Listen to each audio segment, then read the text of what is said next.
Gente, boníssima noite. Estamos aí para mais um Sync da primeira e última edição Open Source do WTF 3 Pega a Visão Camps, né? No terceiro ciclo, né? Que é o último ciclo de uma série de três, né? Estamos aí já indo para a quarta detonação de bomba cognitiva. Hoje nós vamos detonar a bomba cognitiva em torno do Tor, T-O-R, né? T-O-R, Tor. E vai ser muito interessante a gente fazer essa detonação, porque tem muito mito e preconceito, desentendimentos, muito desconhecimento do que se trata, né? E o Tor tem tudo a ver com uma internet que deveria ter existido e que acabou não existindo ainda na fase da Web 1, né? E a gente vai contar um pouquinho desses bastidores aí, primeiríssima mão, porque eu acho que eu nunca falei assim dessa forma com ninguém, sobre essa dinâmica, né? Mas vamos lá, vamos começar fazendo o que a gente costuma fazer, que é um check-in para sentir como cada um está chegando, né? Sentir um pouquinho da energia de cada um e na sequência a gente já começa a fazer a nossa dinâmica. A gente forma um cipher, né? Vamos formar um círculo, formar uma roda e vamos começar a fazer a dinâmica de cada um, né? Compartilhar o seu entendimento ou não entendimento sobre o que se trata. A gente faz, né? A gente faz ali no ou horário ou anti-horário, a gente gera a circularidade, gera o cipher, ouvindo cada um aqui exercendo a escuta ativa, a escuta empática, depois anotando o que o outro está falando, enfim, vocês sabem como é que é feito isso. E depois, no final, a gente começa a fazer a detonação cognitiva da parada, tá bom? Bem, estou chegando bem, apesar de ter sido um dia super intenso. Praticamente da hora que eu acordei até agora foi um sync-up atrás do outro, né? Sem contar as múltiplas conversas de várias coisas, né? Ainda como resultado, né, dos dobramentos da, da participação do Rerê através do Node Hub M3, né, no Rio Innovation Week, ali no Node Summit. Muita coisa bacana acontecendo. Tem um desdobramento em especial que é sensacional, que eu vou até falar um pouquinho dele antes da gente começar a abrir nossos trabalhos aqui. Eu acho que vale a pena o Thiago que está aqui, o Água está aí, o Guilherme e o próprio Ali ficarem a par. Acho que a Deruíla já ouviu um pouquinho, mas eu vou falar um pouquinho mais. E a gente já parte para os nossos trabalhos. Aí, nesse sentido, eu vou passar para Deruíla, querida, que já estava aqui, na realidade, quando eu cheguei, ela já tinha aberto a sala, porque ela está hoje, digamos, travestida o dia inteiro de People Stream. Então, fica à vontade, querida. Você. Boa noite. Boa noite, boa tarde, bom dia também, né? Não sei quando que as pessoas vão ver isso, vai tá sendo gravado. Sim, eu abri a portinha e depois eu fechei, e aí o Vinícius abriu de novo e tal. Bom, chego aqui, nossa, super ansiosa, assim, pra estourar essa bomba, pra essa bomba estourar em mim, em todos nós. E é isso, e eu passo pro Guilherme, que foi o segundo internauta a Bom, chegar por aqui. Boa noite, pessoal. Aqui no sul faz um pouco de frio, depois de vários dias de calor, frio, calor, frio, calor. Agora a gente entrou de novo em chuvas, né? Também foi meio corrida aqui hoje. Então, inclusive, eu estou jantando aqui agora, junto, né? Mas estamos aí buscando estar presente em todos os momentos que a gente puder, né? Até quando a gente não pode, estamos tentando dar um jeito de estar presente aí, né? E é assim, nesse espírito, nessa energia que a gente está presente aqui hoje, né? Dando aquele jeitinho. Mas estamos aí. Olha, ó. Escutaram o trovão? Eu vou passar para o Eu Ali. O achei Ali que também era está jantando gases. comigo, né, Ali? Eu Boa achei que noite, era Ali. gases. Gui, eu achei que fosse gases, não trovão. Ali, tá podendo falar, Ali, agora? Para tu me acompanhar, senão não tem graça. Um come dali, outro fala daqui, a gente vai conversando junto. É uma janta virtual. É. Um prato de lá, outro prato de cá. Então, eu estou numa época de muitas transformações, né? Mudança da concentração das atividades, né? Os núcleos físico e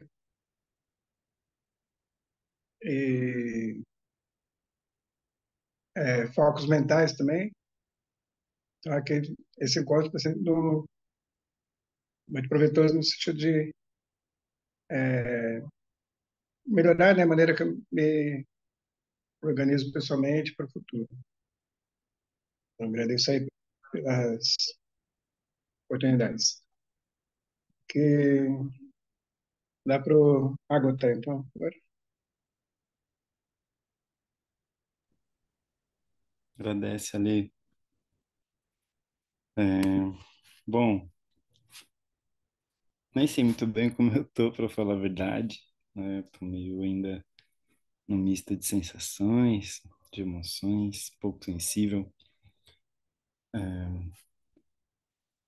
Mas estou feliz com essa surpresa de a gente chegar hoje, de eu chegar hoje aqui, né, assim, e saber que a gente vai explorar esse assunto, né, do Thor, que é um navegador que eu curto muito, assim, todo o conceito que ele evoca e gosto de, enfim,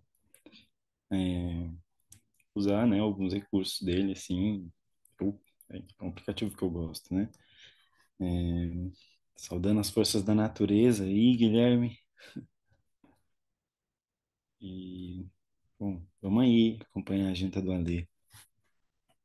Passo de volta pro Vini.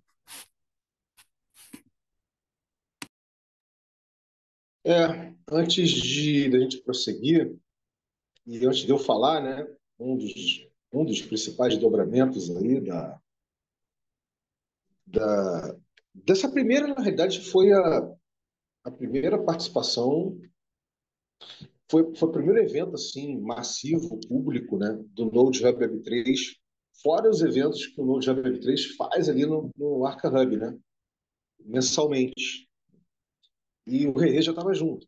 Então, foi bem bacana. Então, antes de falar de um, que tem vários desdobramentos, mas eu vou falar de um especificamente, mas na verdade eu vou dar o teaser para vocês, né?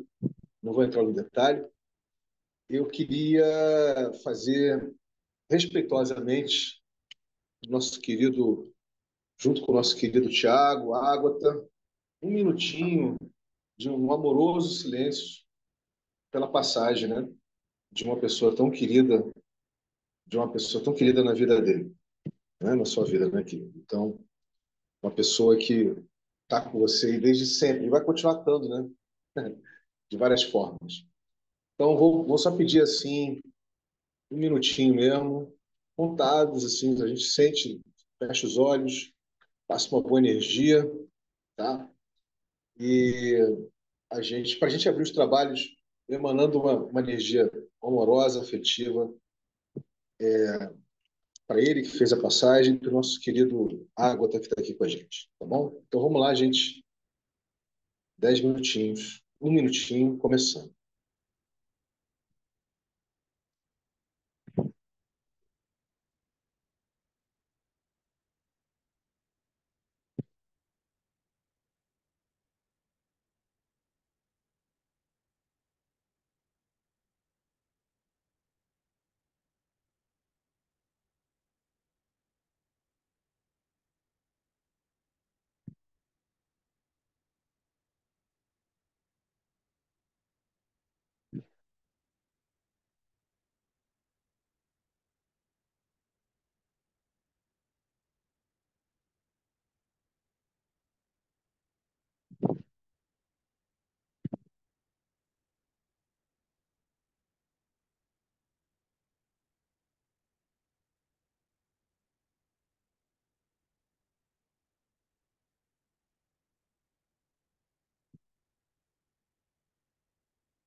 Pronto, querido.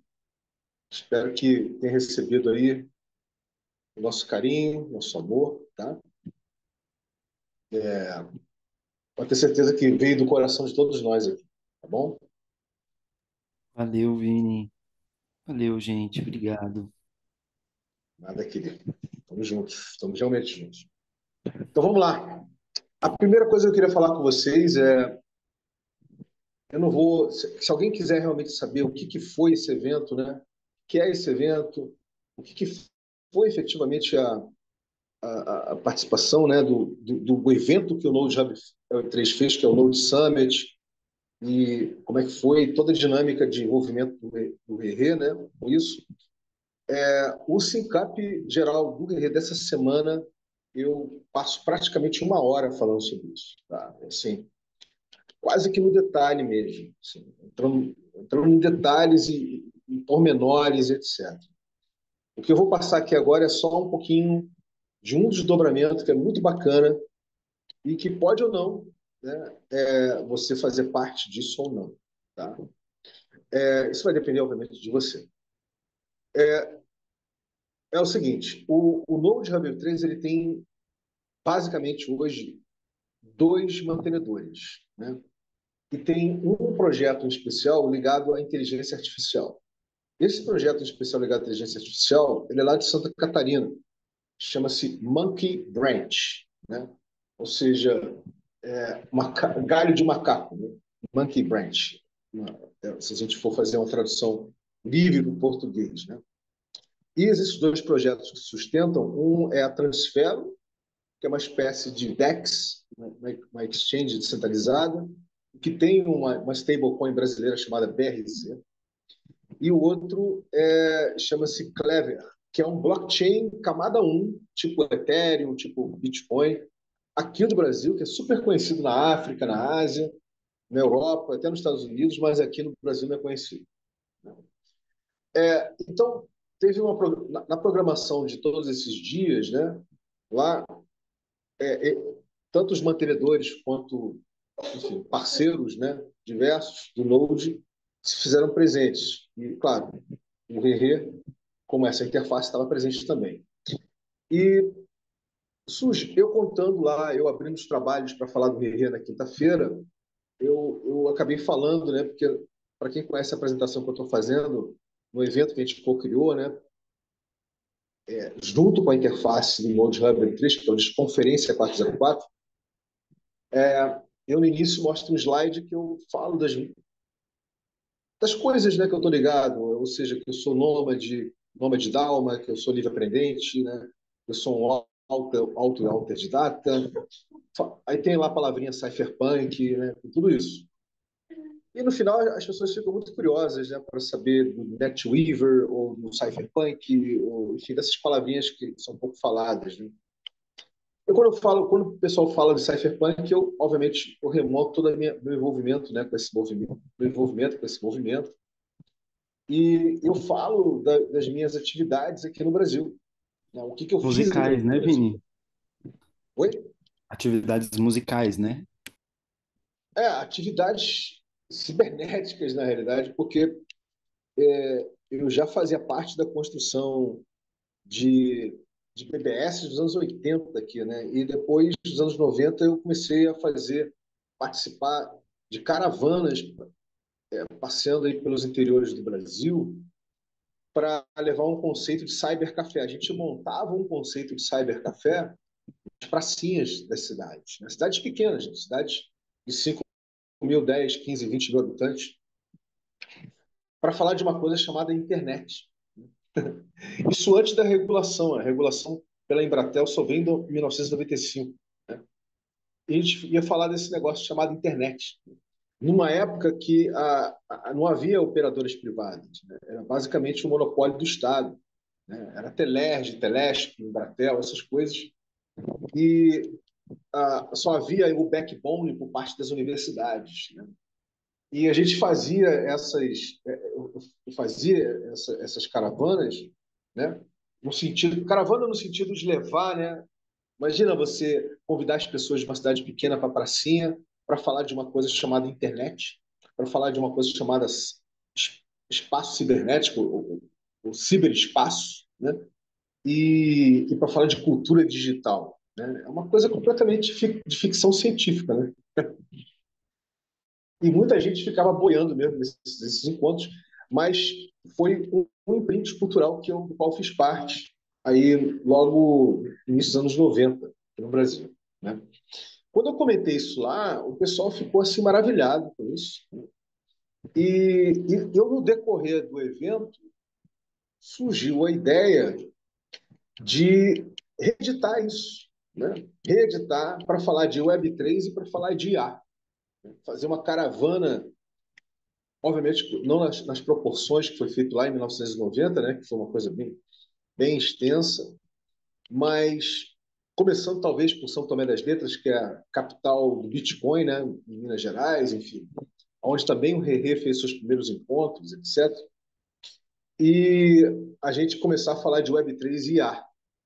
E como o nome do blockchain do blockchain brasileiro é Clever, né? E o nome dessa dessa organização, né, que trabalha com IA para startups e organizações é Monkey, eu brinquei que a gente podia chamar essa caravana, né, esse roadshow, né, de Clever Monkey, né, de macaco sábio. Eles acharam incrível a proposta.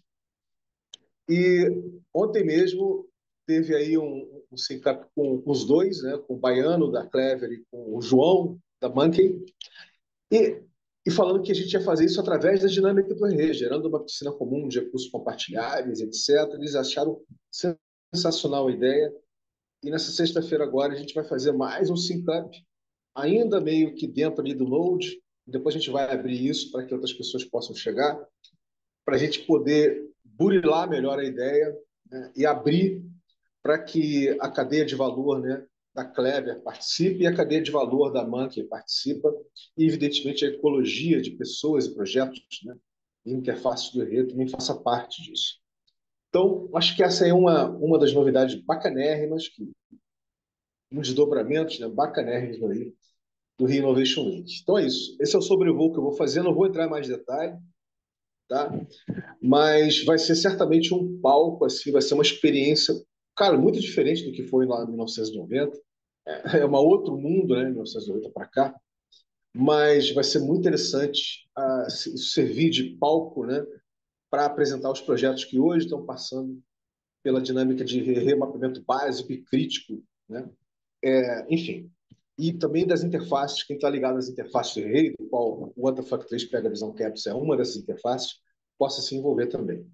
Então é isso, gente. Gente, isso eu queria passar para vocês, né? Compartilhar como uma nota bacana aí para a gente abrir os trabalhos. Beleza? Se vocês quiserem, eu não vou abrir aqui para apreciação, porque se a gente abrir apreciação, a gente vai ficar pelo menos mais 10, 15 minutos falando disso, né? Eu só queria realmente só abrir os trabalhos dando essa excelente notícia aí que a gente vai estar desenvolvendo esse trabalho, né? No final do ano. Então é isso. Mas vamos lá. Vamos começar a nossa brincadeira aqui. Como vocês sabem, né? A dinâmica, a gente vai formar nosso cipher agora, nossa roda, né? Nosso círculo. E nós vamos começar a perguntar a cada um de vocês, né? Pode ser no sentido horário, anti-horário, vamos fazer o sentido aí. Eu vou falar e não vou falar qual o sentido, tá? Pode ser sentido horário, não tem problema não. Então vamos começar a fazer. Vamos começar por você, Thiago. Acho que você, de todos aqui, talvez eu que tenha mais informação e saiba mais sobre, né? Acho que você pode elucidar um pouquinho mais para o pessoal, né? O que é, no seu entendimento, o TOR, né? TOR, TOR, né? Peço para todos exercerem a escuta empática, anotar o que acham que é interessante, que depois a gente, na outra rodada, na outra volta, a gente faz o feedback muito espiralado, vocês vão comentar o que vocês acharam interessante do que cada um falou. Então fica à vontade aí, querido. Vai você. Vai lá, Thiago. Manda ver. Bom, eu também não sou nenhum especialista, não. Eu só meio uso o aplicativo, assim, né? Bom, é um navegador construído de forma... A lógica dele já é toda descentralizada, porque, bom, é um navegador que você não vai propriamente procurar os endereços como a gente faz aqui, né? No www, na internet.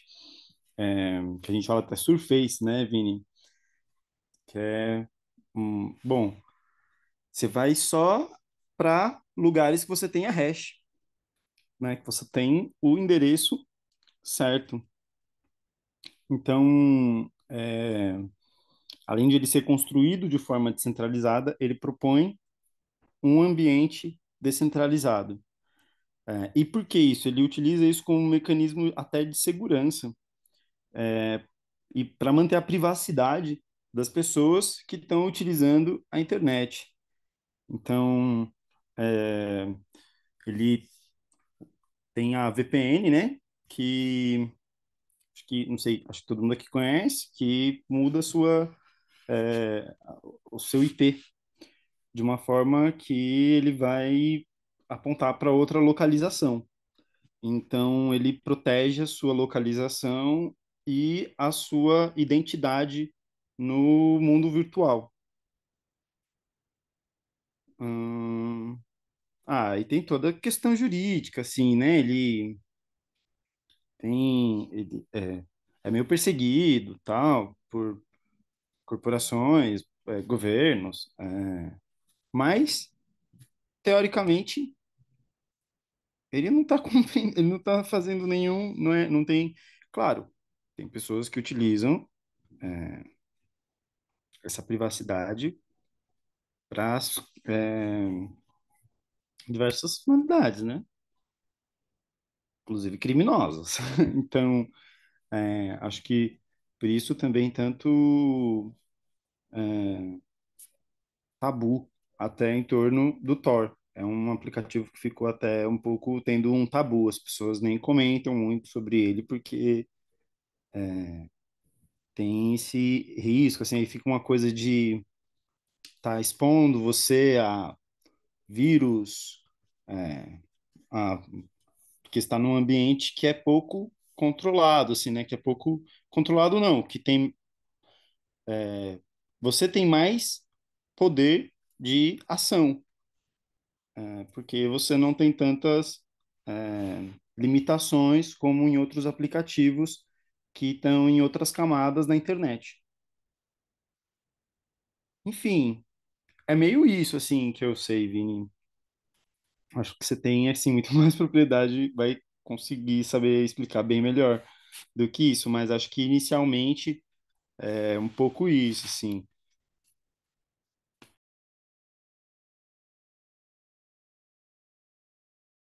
Passa para quem, querido? Passo para o Guilherme. Eu vou pular essa rodada, Vini, que minha esposa veio aqui, eu fiquei um pouco fora, voltei agora um pouco aqui. Mas me faz a pergunta que eu falo que eu entendo sobre o que era a questão. Então, é você compartilhar ou não o que você entende por Tor, T-O-R. Thor? É, Thor vem muito do antigo, né? Antigo das histórias, assim, né? Thor, nome é, forte, Thor de guerra, de luta contra a injustiça, né? Que era o... E essa é a imagem, né, que me vem, né? O defensor, né? Lutador, O né? E martelo, né, da mitologia martelo, nórdica. exato, martelo, o instrumento de proteção, né? De guerrilha, de proteção, de luta, né? Uma ferramenta, né? Thor, né? Acredito que pode ser de Thor, depende da colocação e do segmento, mas sim pode ser feito de uma ferramenta, né? Ser, ser objetivo do uso da palavra, né? Thor.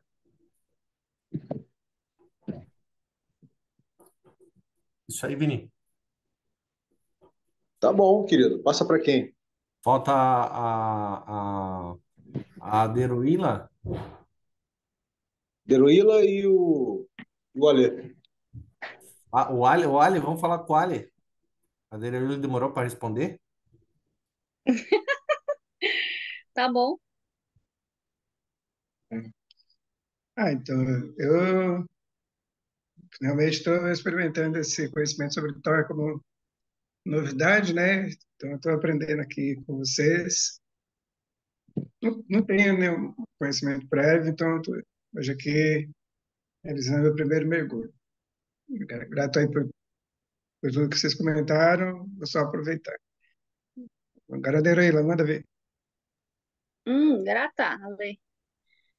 Bom, eu também, eu acho que eu dei uma viajada aí junto com o Gui, quando o Vitor, depois eu fui, lembrei de um cachorro que só tinha três patas, que chamava Thor, mas eu não conhecia, não conheço Thor. Agora sei um pouco mais com a explanação aí do Agoto. E eu passo pro Vinícius. Então, vamos agora fazer a rodada onde cada um escutou cada um e vai destacar o que achou interessante na fala de cada um, começando com você, Thiago. Eu gostei da contribuição do Guilherme, porque acho que é complementar mesmo essa coisa assim, dessa figura mitológica que é o Thor, né? Que é filho de Odin, né? Que tem, bom, um instrumento do martelo como elemento principal. E essa coisa dos raios também, que o Thor é essa figura que tem o raio, né? Como elemento, energia. Inusitadamente, é uma cebola o ícone do Thor. Tinha. É, bom, isso foi, acho que a contribuição, assim, eu gostei da maneira como a Lê também se, tipo, ele se mostrou grato, assim, pô, da hora, assim, algo que eu ainda não tinha tomado conhecimento e posso tomar conhecimento agora. É, um pouco isso.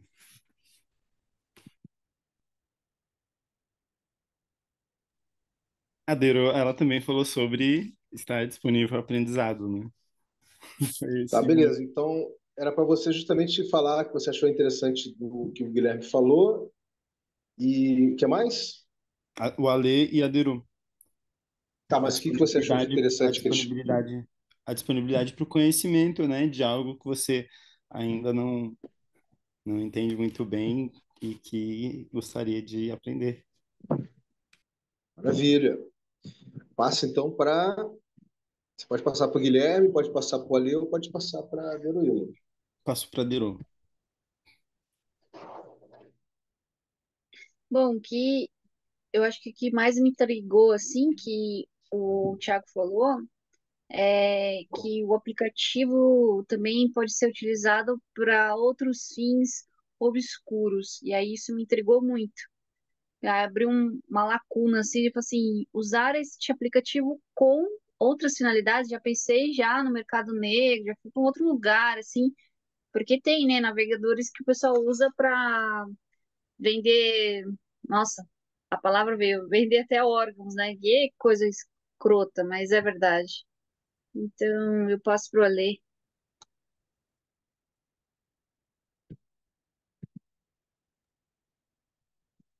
Então, essa possibilidade, né, de uso das hashes, né, que a Guta falou, para mim, isso é uma informação bem interessante, uma coisa de mergulhar em chaves específicas, né, de acesso, essa questão da cibersegurança e a formação de nichos de conhecimento, né, que acaba propiciando por essa característica. Né? Então, para mim, é o mais marcante. E essa questão da memória afetiva, né, da mística do nome, também acho que é uma coisa que o Guilherme trouxe, é algo que sempre, no mundo da web, é uma coisa que se utiliza como uma forma de conceituação subliminar, né, das coisas. Então, acho que algo que a gente deve sempre notar na sonoridade das coisas que a gente mergulha. É isso. Agora passo para o Guilherme. Também me pegou bastante essa questão que o Ti falou, né? Que a Tamandeiro William falou sobre a linguagem, os lados, né? O lado obscuro das coisas, né? Porque assim como na mitologia também tinha um lado da luz e também tinha um lado das sombras, né? Sobre o Thor, né? Que o Thor, ele trabalhava com essas energias, então é bem obscuro a gente pensar na utilidade, né? Porque tudo tem dois lados, né? Até a gente vem falando bastante aqui em casa sobre alimentação, né? Tudo que está acontecendo no mundo. Então, tem os dois lados. Às vezes a gente faz alguma coisa sobre uma intenção, mas também tem um lado obscuro sobre essa intenção que a gente não para pensar às vezes, né? Então, mais ou menos isso.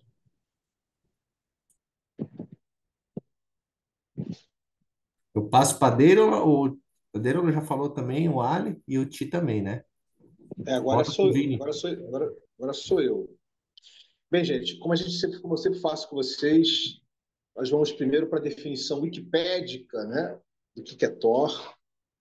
Depois, eu separei aqui dois conteúdinhos para a gente ver juntos. Depois que a gente vê esses dois, ver a definição wikipédica do que é Tor, ver esses dois conteúdinhos, que eles são a mesma coisa, mas são diferentes, eu vou começar a detonar com vocês o conceito do Tor, tá bom? Com base na minha experiência em primeira mão. Então vamos lá. Vamos começar aqui compartilhando, né?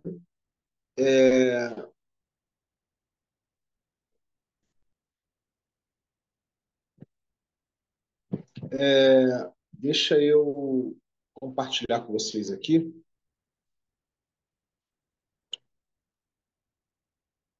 A Wikipedia.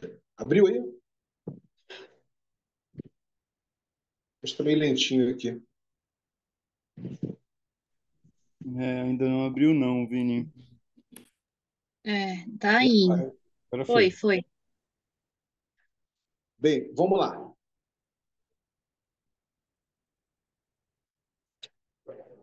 Então, o título que eles botam aqui é Tor, né? Rede de anonimatos. Né? Tor, a palavra Tor significa The Onion Roads, né? Ou seja, o roteador cebola. Tá bom? Tor significa The Onion. Onion é cebola em inglês, né? Router. Router é roteador. Então, The Onion Router, né? Ou seja, o roteador cebola. Esse é literalmente o nome que significa Thor. Não é o nosso deus viking ainda. Tá? Então, vamos lá, vamos continuar. Tor é um software livre e de código aberto que proporciona comunicação anônima e segura ao navegar na internet em atividades online, protegendo contra a censura e principalmente a privacidade. O nome é derivado de um acrônimo do projeto original do software chamado The Onion Router, né? TOR, né? The Onion Router. Em português, o roteador cebola. O Tor direciona o tráfego da internet por meio de uma rede sobreposta, livre e de alcance mundial, consistindo de mais de 7.000 retransmissores, para ocupar a localização e utilização do usuário de qualquer pessoa que realize vigilância de rede ou análise de tráfego. O uso do Tor dificulta o rastreamento da atividade de internet para o usuário. Dois pontos. Isso inclui, abre aspas, visita a sites, postagens online, mensagens instantâneas e outras formas de comunicação, fecha aspas. O uso pretendido do Tor é proteger a privacidade pessoal de seus usuários, bem como a sua liberdade e capacidade de conduzir comunicação confidencial, mantendo suas atividades na internet não monitoradas. O Tor não impede que um serviço online determine quando está sendo acessado pelo Tor. O Tor protege a privacidade do usuário, mas não oculta o fato de alguém estar usando o Tor. Alguns sites restringem permissões através do Tor. Por exemplo, a Wikipedia bloqueia a tentativa dos usuários de Tor de editar arquivos, a menos que uma permissão especial seja solicitada.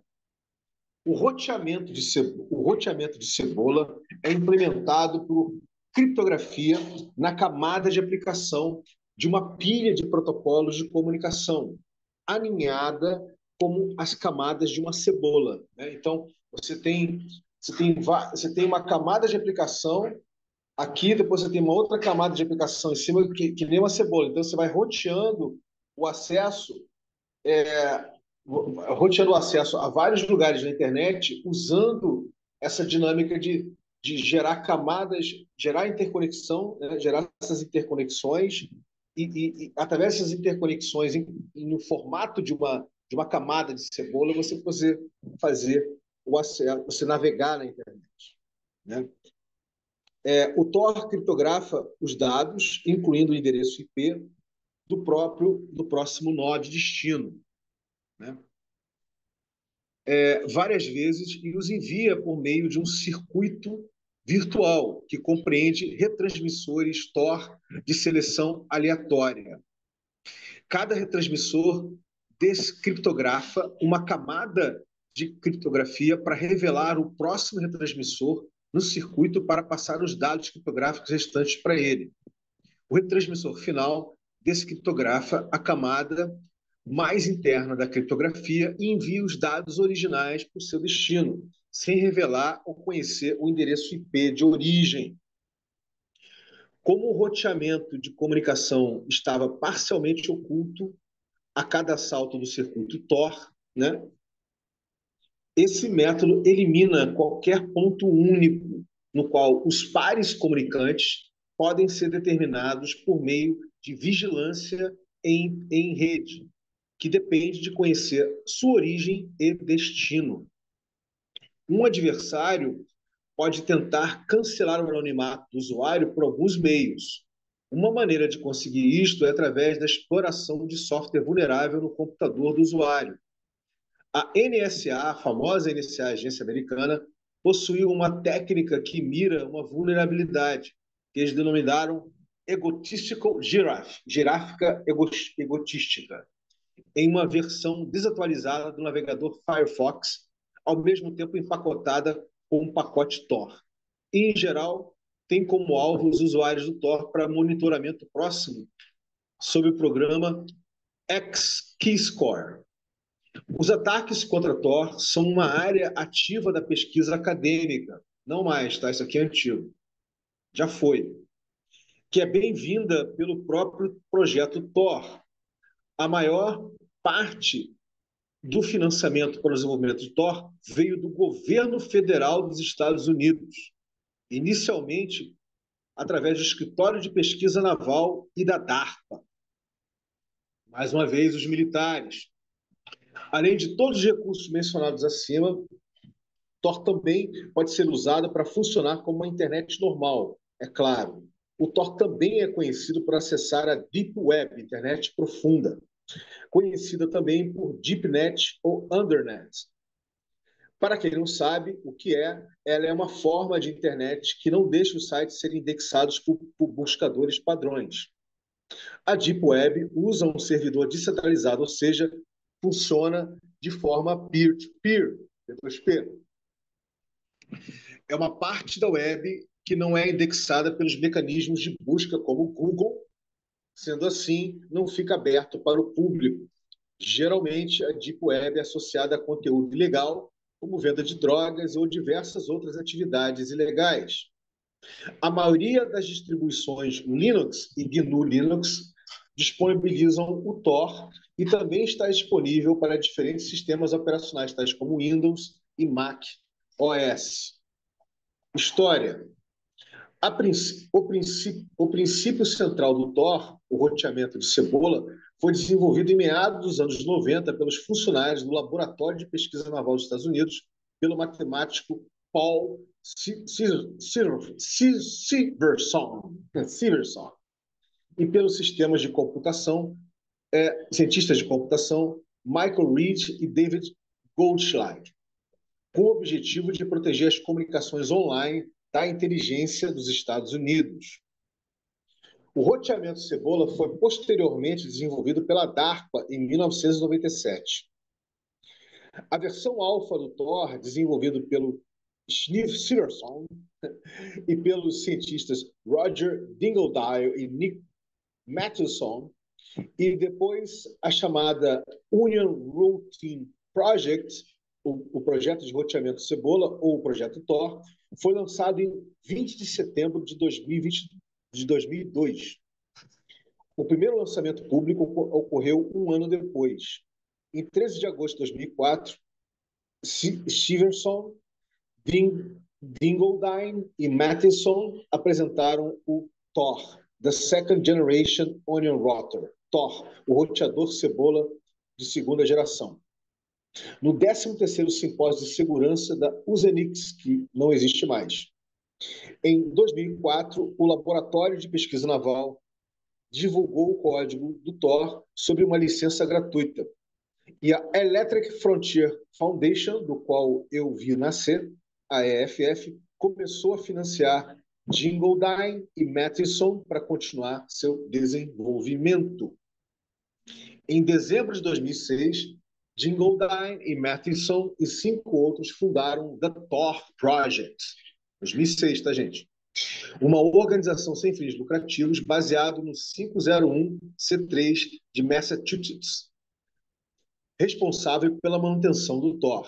A Electronic Frontier Foundation, EFF, atuou como patrocinadora fiscal do Tor Project em seus primeiros anos, e seus primeiros apoiadores financeiros incluíram o US International Broadcasting Bureau, Internews, Human Rights Watch, né, Vigília, né, de Recursos Humanos, e Universidade de Cambridge, Google e Stichting LNNet, sediada na Holanda. Desse período em diante, a maioria das fontes de financiamento veio do governo americano, dos Estados Unidos. Em dezembro de 2014, após a Operação Onimus, especulou-se que uma fraqueza do Tor havia sido explorada. Uma fonte da BBC News citou uma descoberta técnica que permitiu o rastreamento dos locais físicos dos servidores. Em novembro de 2015, documentos judiciais sobre o assunto, além de gerar sérias preocupações sobre a ética em pesquisa e segurança e o direito de não ser pesquisado de forma irracional, garantida pela 4ª Emenda dos Estados Unidos, também podem vincular a operação de aplicação da lei a um ataque sobre o Tor no início do ano. Em dezembro de 2015, o The Tor Project anunciou que havia contratado Shari Steele como seu novo diretor executivo. Steele já havia liderado a Electronic Frontier Foundations por 15 anos. Em 2004, liderou a decisão da EF de financiar o desenvolvimento inicial do Tor. Um dos seus principais objetivos, né? Um dos seus principais objetivos declarados é tornar o Tor mais fácil de usar, a fim de proporcionar o acesso mais amplo à navegação anônima na web. Ô, Vini, Em julho de... rapidão. Só para Sim, dar uma contextualizada, tipo assim, essa brecha, né, que exploraram na utilização do Tor, é que assim, os servidores, nesse caso, são os próprios usuários, né? Porque ele, como sendo uma tecnologia peer-to-peer, quando você envia um arquivo, esse você mantém ali um servidor desse arquivo, né? Então, assim, acho que talvez só deixando um pouco mais, porque o Ali também, a Dero não conheciam muito, né? Tipo, então, é isso, né? Essa brecha no sistema é descobrir a localização das pessoas que justamente não queriam. isso aí.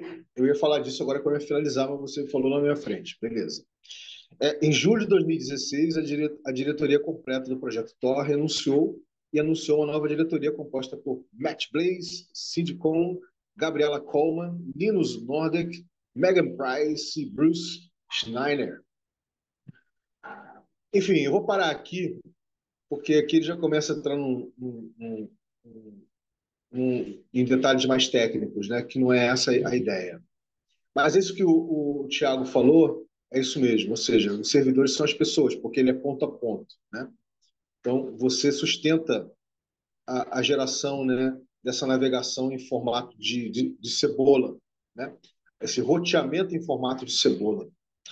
Você imagina o Thor, uma figura para vocês imaginarem é a seguinte: vocês imaginam que eu começo a navegar e eu navego assim, ó. Eu vou navegando, eu vou encontrando pontos, eu vou navegando, eu vou encontrando pontos, eu vou navegando até eu chegar no destino que eu quero chegar. Então, esse tipo de navegação que já está criptografada e que já conversa com camadas de criptografias diferentes, ponto a ponto, ela torna praticamente impossível, mesmo com esse programa da NSA, eles raramente conseguiam localizar, né, os servidores, isso era muito raro de acontecer, que são as pessoas, né, os servidores locais físicos, através desse tipo de navegação. Isso para dizer para vocês que essa história de navegação criptografada, né, que é, como vocês sabem, né, é uma característica da Web3, ela não é novidade, ela não é exclusiva da Web3, muito pelo contrário, né? Todo o movimento em torno do Tor, já no final dos anos, no meio dos anos 90, né, já era para que a Web 1, a navegação Web 1, que também era ponto a ponto, né, que também era peer-to-peer, ela adotasse o Tor como padrão. Na realidade, quando a DARPA, né, junto com o laboratório lá de pesquisa naval, desenvolveram esse protocolo, houve um leak, né? O que é um leak? Uma... Ninguém sabe até hoje quem foi exatamente, né? Mas teve alguém que mandou de forma criptografada esse pacote do Tor para várias pessoas que estavam desenvolvendo a infraestrutura de internet naquela época, né? E começou a haver uma apropriação dessa tecnologia, né? Da tecnologia que eles desenvolveram, né? Para tornar a navegação da Web 1 criptografada também. Foi aí que, em parte, o governo americano, que não estava interessado nisso, né? Principalmente as agências de inteligência, né? Eles começaram a querer considerar o uso de criptografia, principalmente no chamado ciberespaço, que era uma novidade então, como uma espécie de segredo de Estado, ou uma ferramenta, né, de guerra cibernética. Esse termo nem existia na época, né? E, e foi a partir daí que o Tor, independentemente, né, da intenção inicial da DARPA e do Laboratório de Pesquisa Naval do governo dos Estados Unidos tinha, que era de usar para o serviço de inteligência, ele vazou, né? Esse leak foi um vazamento, e ele começou a ser apropriado pelas pessoas que estavam fazendo a internet acontecer já nos anos 90 para 2000. Né? Foi por isso que a galera que fundou a Electric Frontier Foundation, que eram todos eles, né, ligados à cultura do software livre, o que veio se chamar depois open source também, né? Eles já sabiam da existência da tecnologia e entendiam que uma internet segura tinha que fazer esse tipo de navegação, correto? Então, é o que eu posso agregar aí com relação a isso. Eu vou dar uma paradinha, né? Vou dar uma paradinha aqui.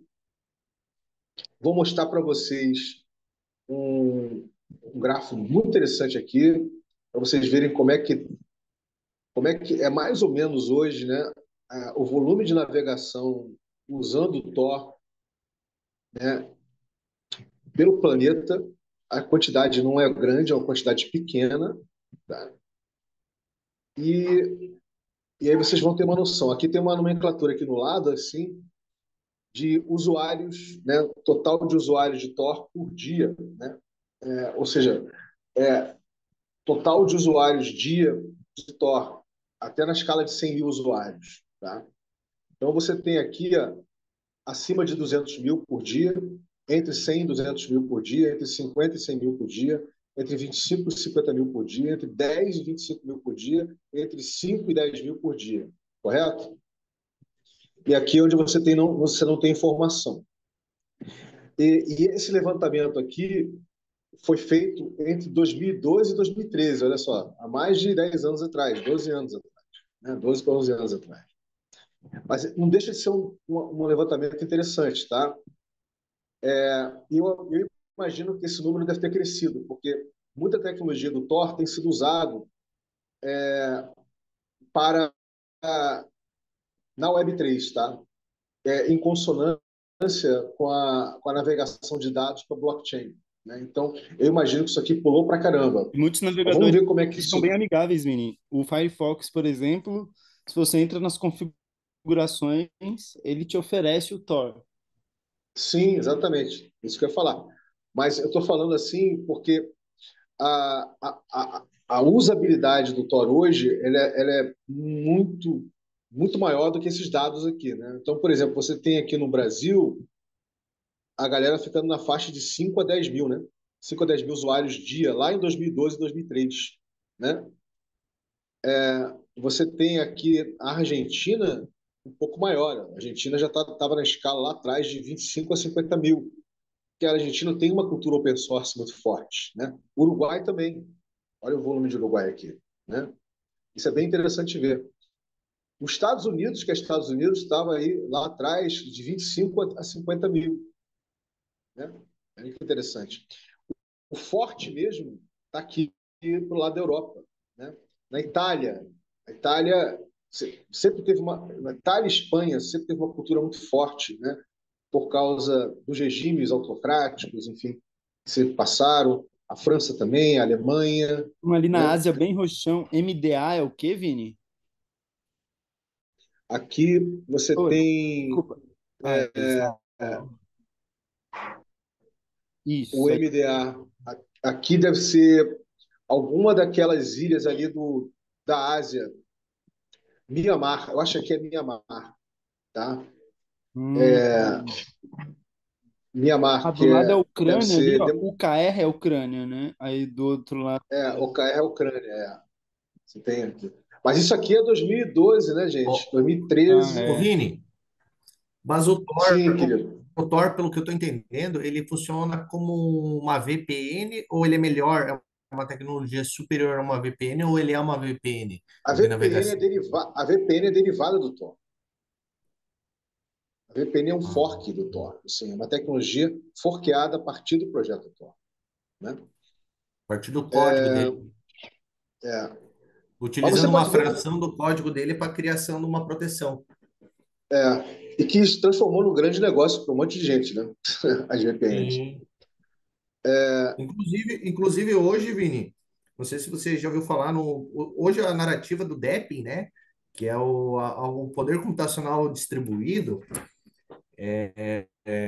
Até inclusive eu estava vendo lá na Turquia, na China, não lembro onde que é, o pessoal criou, se chama U2U, que é uma comunidade, né, que eles usam criar uma blockchain utilizando a tecnologia DEPIN em cima de uma VPN como forma de mineração de dados, ou seja, você ao mesmo tempo você protege teus dados e você minera tokens.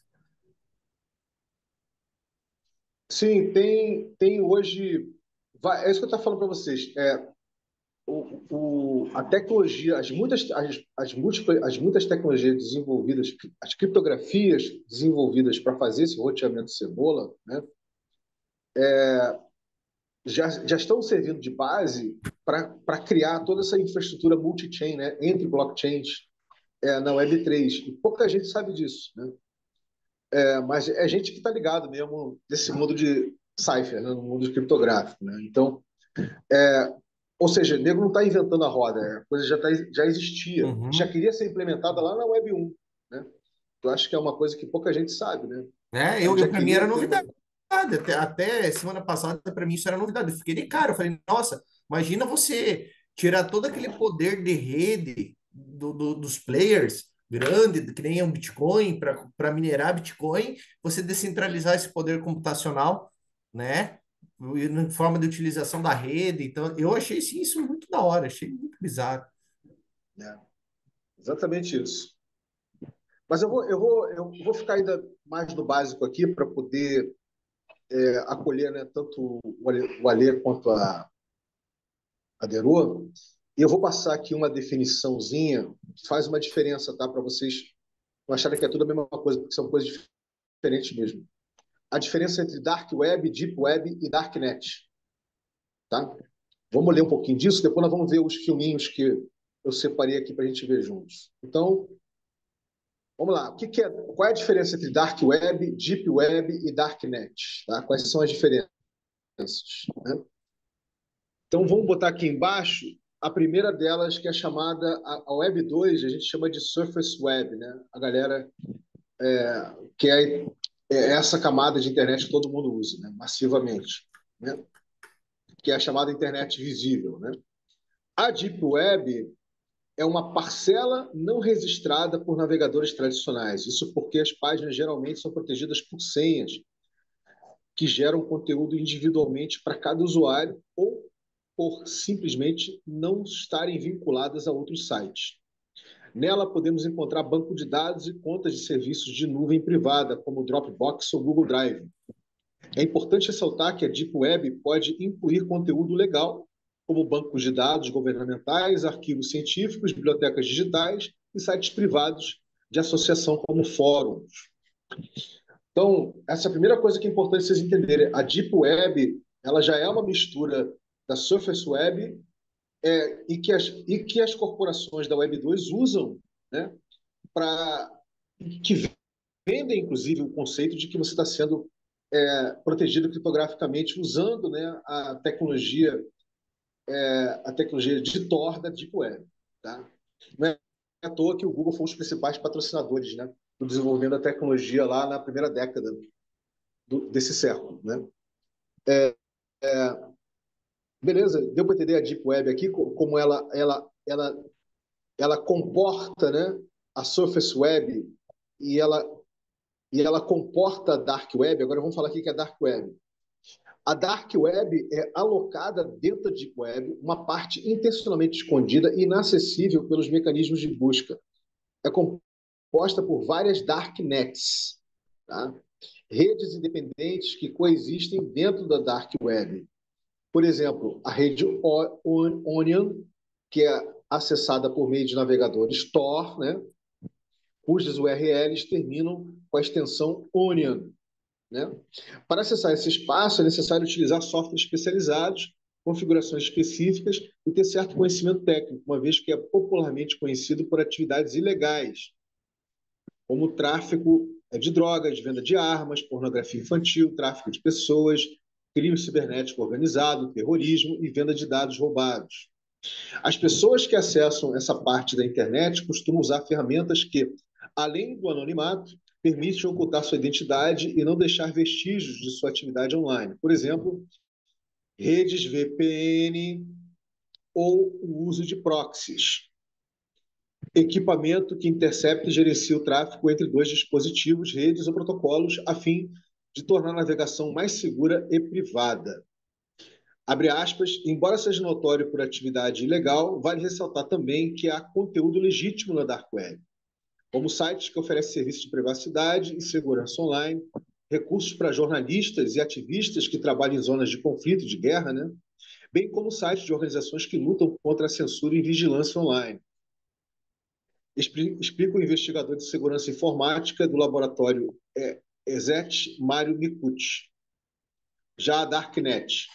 O conceito de Darknet refere-se a uma área da internet que pode ser acessada por softwares especializados e protocolos de criptografia, que garantem o anonimato e a privacidade dos usuários. Esta é composta por um conjunto de redes privadas independentes que não são indexadas por mecanismos de busca e não podem ser acessadas através de navegadores comuns, como a rede Onion, o I2P ou o Freenet.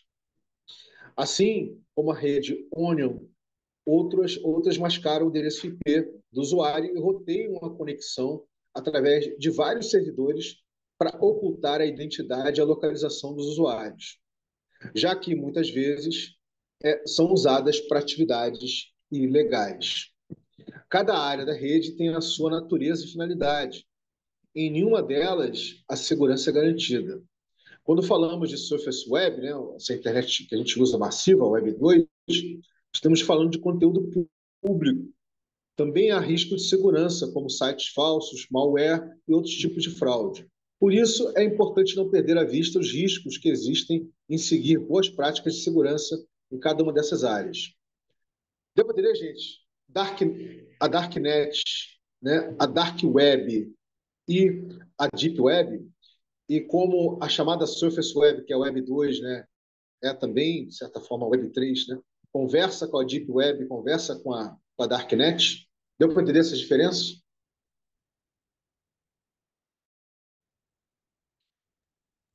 Uhum, Mais ou menos, mais né? ou menos. Eu ainda, eu ainda me enrosco com esse negócio de VPN, porque aí eu tô entendendo, já ouvi falar isso em outro contexto, e agora ouvindo de novo, não sei se é a mesma coisa que as pessoas estão falando, como é a Pri, ela falou, eu tô fazendo projeto, tá, com VPN, valor não sei o que lá, não sei o que lá, não entendi muito bem, então fiquei um pouco esquisita, mas agora, esse coisa assim de rastrear e pegar a internet do outro para não ser identificado, isso eu achei bizarro. Como pode? Distante você rotear a internet da pessoa para não ser identificado. Achei isso muito dark mesmo. Fora essas outras utilizações, né? Que eu já ouvi falar em outro contexto, mas não nesse aqui, que eu tô um pouco achando um pouco bizarro. Mas existe, né? É mundo real, existe tanta coisa nessa terra, né? Que é dark. Bem, é importante dizer, gente, que no próprio movimento cypherpunk, tá? O conceito de Darknet surgiu ali, tá? No movimento cypherpunk. E a Darknet era um local de experimentação criptografado onde todo tipo de negócio, de uma forma libertária, economicamente falando, né, radical, era bem-vindo. Ou seja, o que eu quero dizer com isso? Inclusive, tem um manifesto, né, criptoanárquico, que ele fala, não fala do Darknet, mas fala dessa liberdade de você transacionar tudo, de uma liberdade amoral, né? Ou seja, não tem nenhuma moralidade, né? De tudo ser permitido, né? Uma vez que tudo que está sendo ali transacionado é, ou vendido, né, faz parte da fauna humana, né, da forma como nós existimos como espécie, vamos dizer dessa forma, né? É, então agora é muito bom, é importante dizer que boa parte das experimentações, né, da Darknet que aconteceram nos anos 90, uma delas que saiu daí foi o Tor. Tá? Outra delas que saiu daí foi o WikiLeaks. Tá?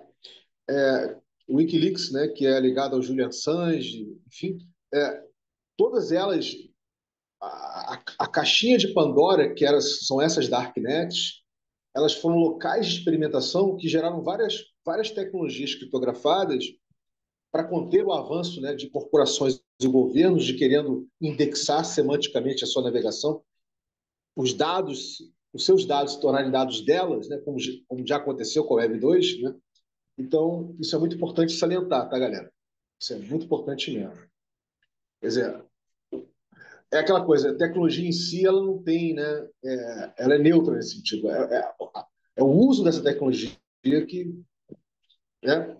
pode ser a coisa mais escrota possível, a coisa mais fantástica possível. Então, isso vai variar, né? Moralmente, de pessoa para pessoa, enfim, de contexto para contexto, né? Cultural e lá por diante.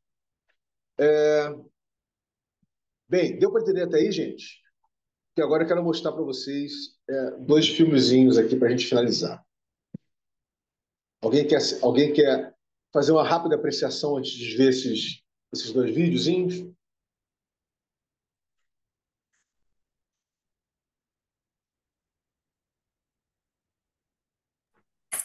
Engraçado como as coisas estão todas entrelaçadas, né? Como tudo já estava aí, né? Só foi criado uma coisa para justificar a causa, né?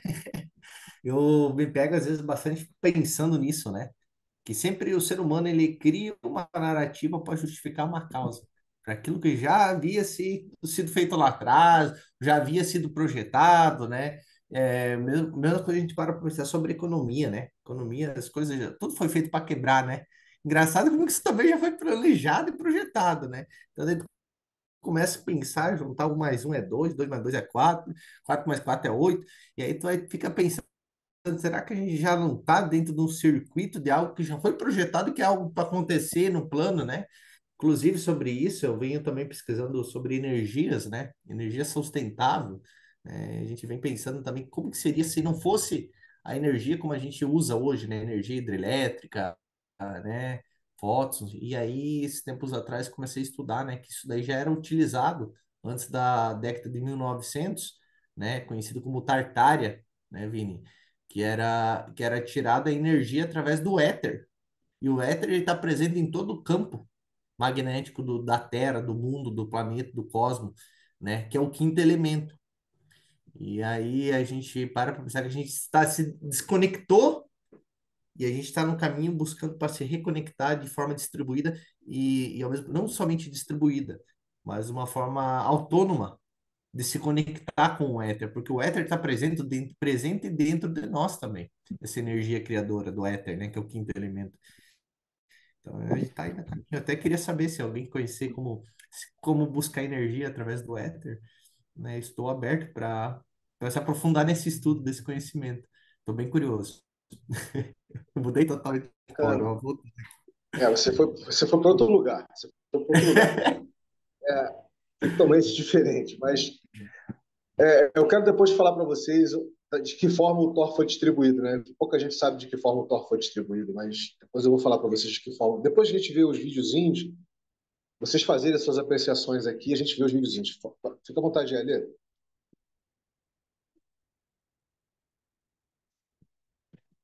Ale ou Thiago, quem quiser fazer, quem quiser se manifestar, fica à vontade.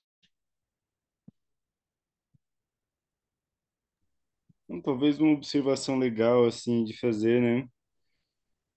É a facilidade, né, dessa privacidade, assim, que o Tor oferece até esses anúncios do Google ou do Facebook, que incomoda mesmo, né? É uma alternativa, né, para você não receber nada disso, porque a sua navegação ela está sendo justamente protegida contra esse sistema que armazena os cookies no seu computador para depois ir rastreando a sua atividade. Quando você está pelo Tor, isso não acontece, né? Você não vai receber, não vai ficar ali descrito o caminho que você fez para passar para uma informação, de uma informação para outra. Então, você não vai receber banner de anúncios. É isso aí. Eu tenho vários comentários para fazer, mas eu quero primeiro mostrar esses videozinhos para você. Então, gente, vamos lá? Vamos nessa.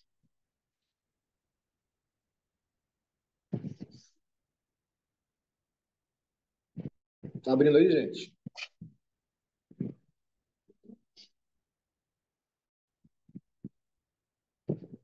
Hoje está bem lentinho.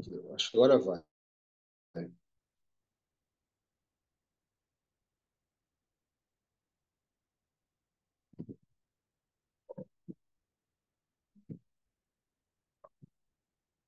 Abriu?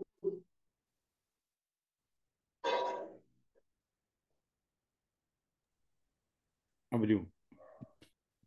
Então, vamos lá. Vamos ver esse primeiro vídeo aqui, depois já ver um segundo. Vamos lá. In 2015, the founder of a website called The Silk Road was sentenced to life in prison. The billion-dollar black market site was once the premier online bazaar for drugs and other contraband, but it remained hidden from casual internet users for years because of something called the dark web. So what exactly is this dark side of the internet? If you think of the web like an iceberg, you've got the surface web up top. That's the internet you see and use every day. What's submerged is the deep web, an anonymous online space only accessible with specific software. And then there's the dark web. Now that's the part of the deep web that hides your identity and location.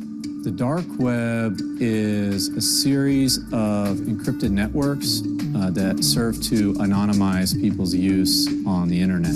That's Matt Swenson. He's a special agent with the Department of Homeland Security, and his focus is on cybercrime. It's relatively easy for anyone to access this encrypted network. All it takes is downloading darknet software. The most common dark web networks that we encounter right now are Tor, I2P, and Freenet. Tor is by far and away the most popular. Tor stands for the Onion Routing Project. It was actually developed by the Navy for the government back in the mid-1990s, but it was open sourced in 2004, and that's when it went public. It's now the dark web browser that the vast majority of people use. Tor allows a person to surf the internet anonymously so that their web traffic is basically encrypted, and when they view the web, the encrypted traffic won't be attributed to them or their location. To understand how Tor actually works, you need to know what happens when you typically search the web. Think of your IP address as an online identity. Any device you use to connect to the internet has one. So anytime you visit a website, you can be traced back to your exact location thanks to that IP address. The Tor browser looks like any other, except there's a whole lot happening that you don't see. Instead of your connection request bouncing from its origin right to its destination, Tor sends your request on a much more roundabout route. So let's say you're in New York and you want to search a site hosted in New Jersey. Instead of connecting you directly, the Tor browser takes you on at least 3 random detours called relays. So your request could go from New York to South Africa, from South Africa to Hong Kong, and then from Hong Kong to New Jersey. Tor is comprised of people from all over the planet who are donating their computers to the network. It has more than 7,000 relays to choose from. Bouncing your request around to random computers all over the world makes it much harder for people to find you. Software firm Hyperion Grey put together this map showing all 6,608 dark websites crawled during January 2018. Each screenshot is a site, and the content ranges from the nefarious to the noble. For some users, like journalists or whistleblowers, the dark web is just about identity protection, where individuals can share anonymous tips with the press on secure drop sites. But more often than not, it's tied to the world of cybercrime. Special agents like Swenson are looking for the kinds of users who want this full cloak of anonymity in order to mask their illegal activity. Putting a stop to this kind of crime has been described as a never-ending game of whack-a-mole for law enforcement.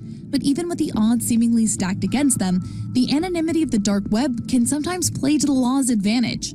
No ID and no location means you never really know who you're talking to.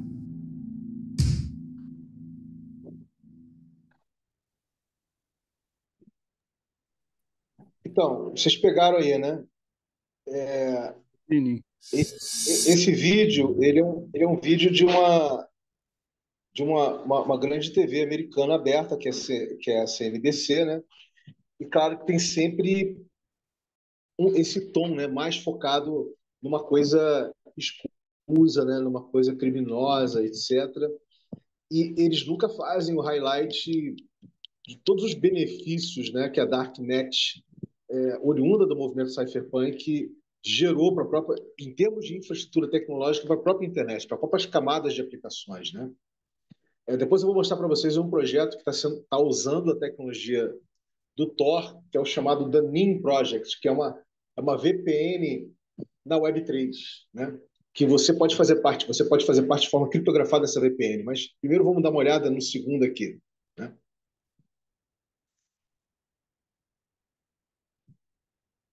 Dá uma olhada no segundo.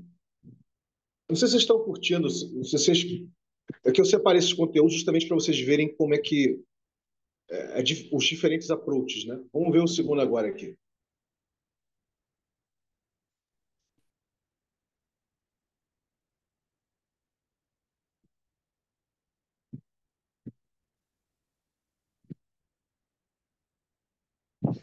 Vamos nessa.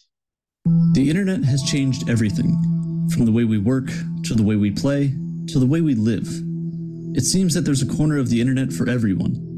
Despite what interests you have, despite what your beliefs are, there's someone or something out there that thinks the same way that you do. The internet has connected us in ways that were never before imagined. It's a place where everyone from anywhere on Earth can come together. There's so much stuff on the internet, most of which you don't even know exists. If you want something, anything, whether it be a service or a product, legal or illegal, moral or unethical, the internet has it. You can choose to use this for good or bad.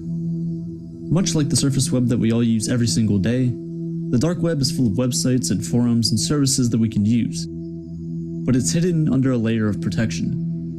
Under the surface lies a nest of dark and hidden activities that are blocked off from the rest of the world.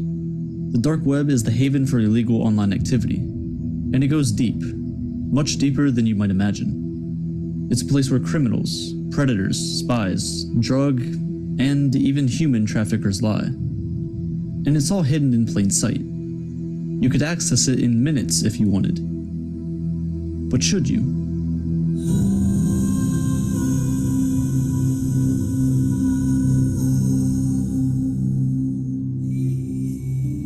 You can break down the internet into 3 separate categories.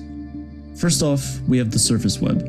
This is everything that you use on a daily basis. YouTube, Twitter, any social media at all. It's all a part of what we call the World Wide Web. It's relatively easy to find anything on the surface web, as almost everything is indexed by search engines like Google. Every second, over 1,000 photos are posted on Instagram, 8,000 tweets are posted on Twitter, 70,000 Google searches take place, and nearly 100,000 YouTube videos are watched. From this, the surface web seems massive, and in a way it is. In terms of pure traffic, almost everything you do can be found here. You can look up anyone and find some kind of information about them and their life. But what you can't find are things like their bank account or medical records. These things are hidden under password-protected websites, where only they can access them. This is where we venture into the deep web. The deep web refers to the content on the internet that is not indexed by search engines. Basically, if you can't find it on Google, it's technically on the deep web. If you've ever logged into your email, you've browsed the deep web technically. And I know it might be a little disappointing that the deep web is not as cool as it sounds. It's pretty much just as mundane as the surface web, but with just a bit more secrecy. But realize that the deep web is the most massive part of the internet. The deep web contains 96% of everything there is on the internet. So even if you got online every single day and searched through new websites for the next 50 years, you wouldn't even put a dent into the pure amount of information there is on the internet. There's just too much to go through, most of which you couldn't even get access to. But even further and deeper than the deep web, in the tiniest sliver of the internet, lies the part of the web where things don't leave. Websites that are encrypted to hide their existence, sites without IP addresses to make them nearly unrecognizable, accessed by users with encrypted software to completely mask their identities. Here, anything and everything goes. We've reached the dark web. This is not just a deck of cards. This is a collection of 54 beautifully designed storyteller tactics. But how does this even work? How can you hide from the rest of the world on something that pretty much everyone has access to? If you're browsing the surface web, chances are the FBI man is watching you. Alright, not really, but for the average person, everything you do online can, and in many ways, will be tracked. Many websites will track what you're searching and looking at, and in turn advertise products or services to you that fit that description. This isn't anything new. Facebook, Amazon, and most social media sites are guilty of this. They sell your data to advertisers around the world, and you agreed to it in those terms and conditions that you didn't read. This isn't a coincidence, and this doesn't happen by accident. The internet wasn't made to be anonymous. Some people see this as an invasion of privacy. Others don't see a problem with it at all. But how far can we let this go before it turns bad? Funny enough, the United States government thought this too, over 20 years ago. They wanted a system that could protect their communications while online. Since the internet wasn't designed for everyone and everything to remain anonymous, in a way, anyone could intercept government transmissions while they were being relayed, and this was unacceptable. So in the mid-1990s, researchers at the US Naval Research Laboratory began working on something called onion routing. Onion routing protects any data sent by essentially wrapping it with multiple layers of encryption, where the innermost layer contains the original message. Look at it like this. Let's say you need to get a message from here to here. But in order to get that message to the end, you have to go through 3 midpoints. We'll call them A, B, and C. The message is then wrapped in 3 layers of encryption.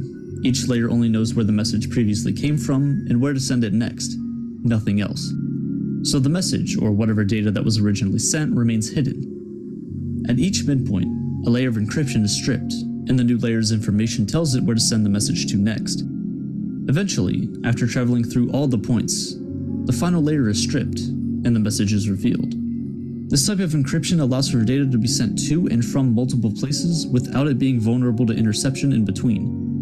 No one else can see, only those who are supposed to. Because of onion routing, darknets like Tor can exist. Darknets operate alongside networks like the internet, but require certain software to access. Tor stands for the Onion Router. It's a software named after the technology that made it possible. It seems just like any other normal web browser. But through Tor and other similar darknets, you can access web pages that aren't available to the general public. The tools and requirements needed to access the dark web is enough to attract different types of users from all around the world. Links to pages don't look like youtube.com. They don't look familiar whatsoever. Instead, they tend to look like random strings of characters, ending not in .com, not in .org, but .onion. If you attempt to access these websites through any traditional web browser, it's not going to work. But when using Tor, it will. This is the dark web. Your first step into it, at least. This is the Hidden Wiki. It contains a list of hundreds of different hidden services you can find on the dark web. You can find fake US driver's licenses and passports. You can find illegal weapons. You can find drugs. It's all here, and we're barely scratching the surface. Just like on the surface web, marketplaces are extremely popular on the dark web. Here, you can buy things that you may struggle to get elsewhere, like rocket launchers. Now, I don't condone you doing any of this, but if you wanted to purchase things from sites on the dark web, here's how you would do it. Using traditional forms of payment on the dark web doesn't make much sense. Using things such as credit cards can easily be tracked, taking the anonymity of things away. And now look, you're in jail. For these reasons, virtual currency is king. This is where Bitcoin comes in. Due to Bitcoin's almost anonymous nature, its use alongside other cryptocurrencies is pivotal in running any anonymous marketplace. Create a Bitcoin wallet and exchange some of your cash for Bitcoin.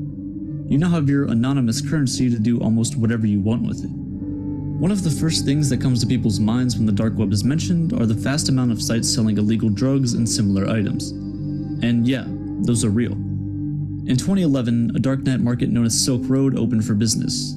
It's since become almost synonymous with the dark web. Here you could buy any illegal drug you've ever dreamed of. Sellers from all over the world sold things from weed to cocaine, from DMT to LSD. If drugs aren't your thing, they also sold things like guns, counterfeit cash, and some books and clothes as well. But after only 2 years in operation, the site was seized by the FBI and taken down in October 2013. Over the course of only 2 years, 2011 to 2013, Silk Road generated over 9.5 million Bitcoin in revenue. Now, stretching this a bit, if you sold these Bitcoin at the peak of its price in 2017, which was roughly $20,000, Silk Road's total revenue would amount to over $187 billion in just 2 years.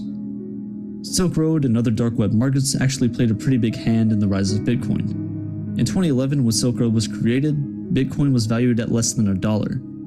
But because the dark web pretty much requires a decentralized cryptocurrency, it was a perfect choice. To be honest, Bitcoin wouldn't be where it is today without a bit of illegal activity.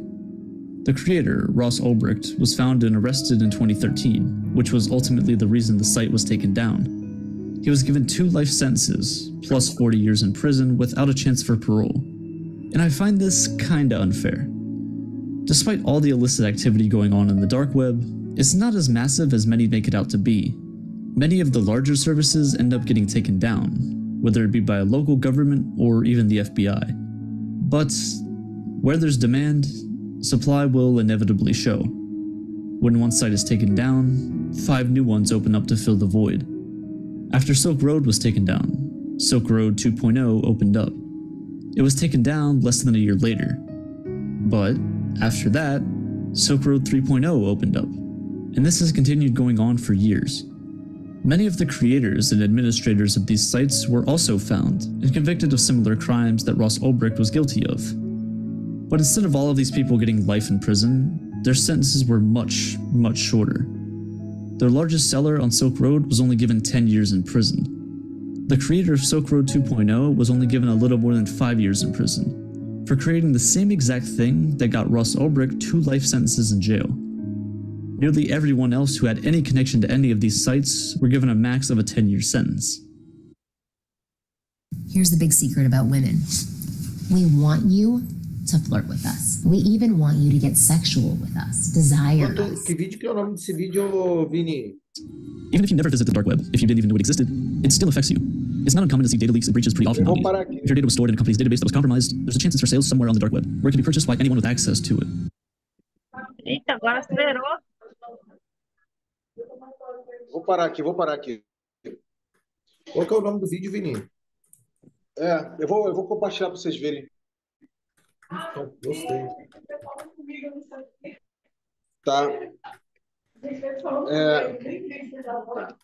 Então, gente, eu quis mostrar esses dois vídeos porque um é mais completo, o segundo, né, do que o primeiro, que tem um foco mais de desqualificar, né, a Deep Web, desqualificar, enfim, tudo que foi feito ali, né, notoriamente, ligar estritamente a crime cibernético, aquela coisa toda. O segundo dá um passeio um pouco mais alongado, né? Fala fala de uma informação que poucas pessoas sabem, que boa parte da Web 2 está na Deep Web, né? As pessoas acham que está só na superfície, mas está na Deep Web. Ele fala uma informação ali que é muito contraditória. Na realidade, o Bitcoin não ganhou essa tração toda, né? Por causa da Silk Road, né? Essa Silk Road que aconteceu na Darknet, na Dark Web. Foi muito pelo trabalho que eu, no caso, fiz parte ali para divulgar isso através de atividades do terceiro setor, como a Greenpeace, como World Fund, WWF, enfim, com várias causas ali humanitárias feitas na África, na Ásia, na América Central. É muito diferente do que foi colocado ali. Mas, claro, como ativo, né, financeiro, né, criptográfico, o Bitcoin ganhou fama, né, por causa desses crimes cibernéticos da Silk Road, né, que o Ross, né, perpetuou, né? Mas E além de você ter uma identidade anônima, você tinha uma moeda anônima também, né? Que já não é possível só que rastrear. é um contraditório, porque na realidade o Bitcoin não ele só não revela quem está transacionando, mas todas as transações de Bitcoin são visíveis, né? Ou seja, todo mundo consegue ver tudo que está sendo. Basta você fazer um scan, né, das transações do blockchain do Bitcoin. Como você faz as transações? Você faz um scan, né, das transações do blockchain do Ethereum, por exemplo, da Solana, de qualquer um. Em suma, eu queria mostrar isso para vocês, né? E dizer o seguinte, né? O Tor foi divulgado nos primeiros pacotes de Linux que a gente divulgou no movimento Software Livre, né? Quando eu fiz parte dessa caravana aí pelo Brasil, a gente divulgava em disquete o Tor, né? Junto com o software do Linux, né? Ou seja, o que eu quero dizer é que o primeiro navegador que as pessoas usaram aqui não foi o Netscape, muito menos o Internet Explorer, né? Não foi nenhum desses, foi o Tor. Quer dizer, o Tor não era bem um navegador, ele se tornou um navegador na década de 10, mas ele te permitia navegar de forma criptografada nessa internet primária, né, da Web 1, em 1990. Né? Então, essa é uma informação que pouca gente sabe, né? Ô, Vini, Que a gente difundiu o Tor dessa forma aqui no Brasil. Fala. é legal também, assim, talvez, você lembra do Kazakh, esses aplicativos Web 1, né, Emule, Sim. Seek, que tinham mais ou menos a mesma lógica, né, de você baixar aplicativos, programas, músicas, fotos, vídeos, e aí, nisso também, até hoje, assim, né, é algo que os vídeos não abordam muito, mas os próprios usuários da Darknet, eles têm um risco à própria segurança, né? Você precisa saber muito bem o que você está baixando, dá para sempre ver, pelo menos nesses aplicativos de Web 1, né, qual era ali a procedência do arquivo, né? Sabia onde estava na rede hospedando, onde exatamente não, mas você tinha ali tinha uma opção, né, de tem o registro, né, do arquivo. É isso que eu queria dizer. Agora, se você não soubesse o que é, de onde estava vindo esse arquivo, de onde você estava baixando, você corria o risco de pegar simplesmente um vírus que ia te expor a tudo que você estava fugindo, né? Toda a sua privacidade ia estar exposta. E até, cavalos de Troia, um negócio pesado que podia danificar fisicamente a sua máquina. Podia perder memória, você podia perder seus arquivos, né? Então também tem esse fator segurança para os próprios usuários de quem usa essa informação descentralizada, né? Essa rede que eu não sabia que a Tor que desenvolvia, assim, né? Essa questão da privacidade, mas, porra, muito louco, assim, saber. Queria falar isso só da questão da segurança dos usuários, que a gente podia pegar os... Maravilha, maravilha, filho. Maravilha. Legal você ter falado essas coisas. Deixa eu fazer uma rodadazinha final de apreciação para a gente fechar. A última coisa que eu quero mostrar para vocês é um projeto que, na realidade, ele vem com a ambição que sempre existiu, né, no projeto da Tor, quando ele vazou, quando ele começou a ser apropriado, né, pelas pessoas, pelas comunidades, né, pelo movimento software livre e open source, mas que ele conversa com a Web3, né? Eu diria que ele é uma versão evoluída, né, para a Web3 do Tor, e onde você pode fazer parte, né? Você pode literalmente fazer parte. Eles não falam como Tor, eles falam como VPN, né? Mas usa a tecnologia que usa criptográfica em cima do stack de tecnologia, né, do Tor. Então, esse projeto chama-se The Meme Project, né? E eu vou mostrar aqui para vocês rapidinho e vou deixar o link para vocês darem uma explorada, né? Building the Next Generation of Privacy Infrastructure. Então, você pode literalmente, já usando uma tecnologia mais contemporânea, já ligada à blockchain e outras formas de DLT, né, na internet, você pode estar fazendo parte, você pode ser um nodo dessa rede aqui criptografada que usa uma tecnologia, tá? Que usa uma tecnologia que foi baseado na tecnologia de Tor, né? E que está aí estabelecendo, protegendo, né, padrões de comunicação, endereços IP, né, metadado, né, dos usuários, para organizações, para infraestruturas, para tudo que vocês possam imaginar, né? É muito legal, e eu sei que tem uma galera aqui que é uma galera ligada ao Cypherpunk, que estão ligados a isso. Pouca gente sabe. Aliás, acho que quase ninguém sabe. Então, eu sei porque esse projeto veio ao meu conhecimento através de um pessoal que está ligado ao movimento Cypherpunk. Então, esse aí é a cereja do bolo que eu queria deixar para o finalzinho para vocês aí. Vocês darem uma olhada, né? Enfim, para dizer que, na realidade, como eu te falei, tecnologia não tem moralidade, né? Tecnologia não tem moralidade. É amoral. Cada um faz o uso que achar apropriado da tecnologia, né?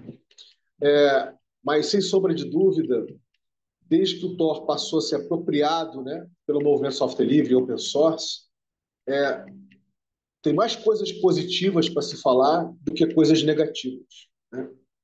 Entende o que eu estou falando? Mais coisas positivas, no sentido de proteger a privacidade, no sentido de gerar conexão ponto a ponto de forma segura, né?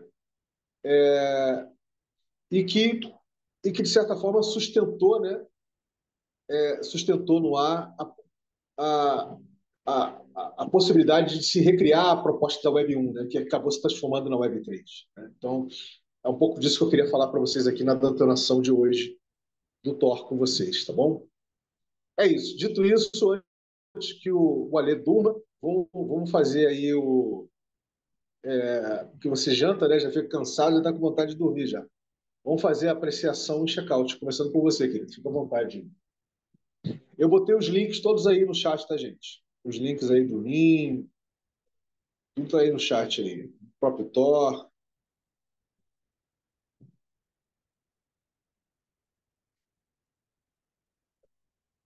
Comigo, Vini?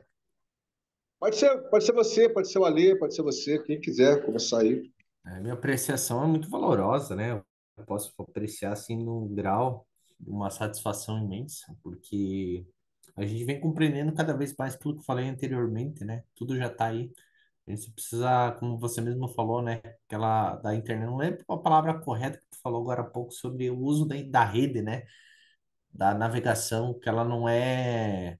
Depende do uso, que você cria o uso da utilidade daquilo que você usa, né? O valor, né? Que você cria através daquela utilidade, seja para o meio empresarial, para o meio orgânico, um meio social. Então, a gente vai aprofundando agora mais assim, sabe? Nessa finaleira desse terceiro ciclo, da compreensão, né? Da utilização de que aquilo que tu pode criar, qual que é o objetivo que tu vai criar com a rede? Qual tipo de rede tu pretende se comunicar, se entrelaçar entre pessoas, né? Então, às vezes a gente para pensar assim que até o que tá aí, né? Será que até onde que vai o que tá aí, né? A gente precisa sobreviver.